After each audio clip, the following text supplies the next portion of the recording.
ರೊಟ್ಟಿ ಮಾಡ್ತಾಯಿದ್ದೀನಿ. ಇಲ್ಲೇ ಬೇಳೆ ಕುದಿಯೋಕೆ ಇಟ್ಟಿದ್ದೀನಿ.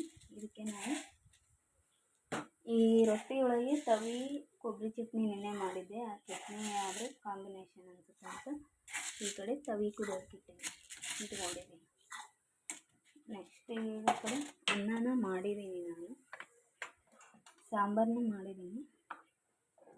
ಜಸ್ಟ್ ಇದು ತವಿ ಈ ಥರ ಚಟ್ನಿ,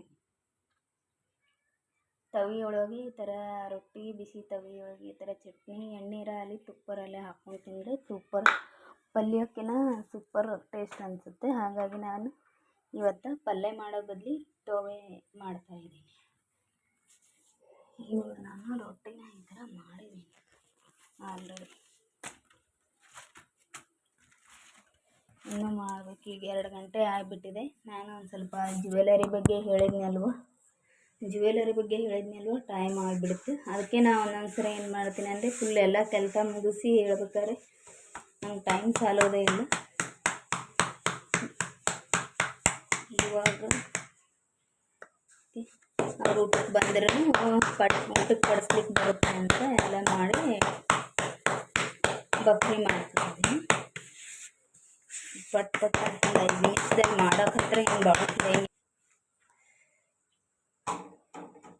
ಬೇಗ ಕುದಿಬೇಕಲ್ವ, ಇದಕ್ಕೆ ನಾನು ಏನು ಮಾಡ್ತಾಯಿದ್ದೀನಿ, ಒಂದು ಸ್ವಲ್ಪ ಎಣ್ಣೆನ ಹಾಕೋತಾ ಇದ್ದೀನಿ. ಅಂದರೆ ಬೇಗ ಕುದಿಯುತ್ತೆ. ಸ್ಮೂತಾಗಿ ಈ ಥರ ಬಾಲ್ ಥರ ರೆಡಿಯಾಗಿದೆ. ಮಗನು ಕರಿ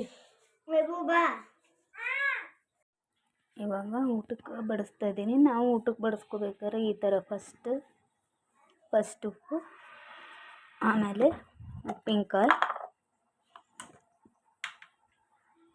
ಆಮೇಲೆ ಕೋಸಂಬರಿ ಮಾಡಿದರೆ ಕೋಸಂಬರಿ, ಇಲ್ಲಾಂದರೆ ಪಲ್ಯ. ಈ ಥರ ನಾನು ತವೆ ಮಾಡಿದ್ದೀನಿ.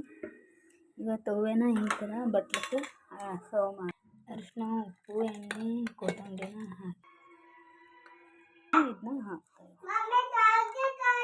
ಈ ಥರ ಇದರೊಳಗೆ ಎಷ್ಟು ಬೇಕು ಅವರಷ್ಟು ಕಲಿಸ್ಕೊಂಡಿದ್ದೀನಿ. ಬಕ್ರಿ ಬಡಿಸ್ತಾ ಇದ್ದೀನಿ. ತಡಿ.